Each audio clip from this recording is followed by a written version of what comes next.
இவ்வளவு நேரம் நான் இதெல்லாம் ரொம்ப சாஃப்டா சொல்லிட்டு இருந்தேன். ஆனா பெண்களை தொந்தரவு செஞ்சுட்டு அப்படியே எஸ்கேப் ஆகி போயிடலாம்னு நினைக்கிறவங்களுக்கு நான் ஒரு வார்னிங்காவே சொல்றேன். பெண்கள் பாதுகாப்பை டிஸ்டர்ப் பண்றவங்க யாரா இருந்தாலும் அது சகிச்சுக்கவே முடியாது. அவங்களுக்கான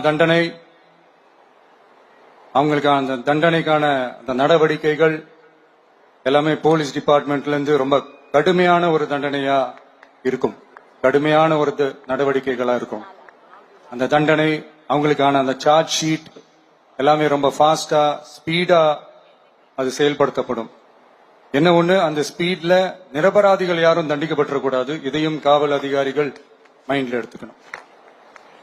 தப்பு செஞ்சவங்களுக்கு மட்டுமே அந்த உண்மையான கடுமையான தண்டனை கோர்ட் மூலியமா வாங்கி தரணும்.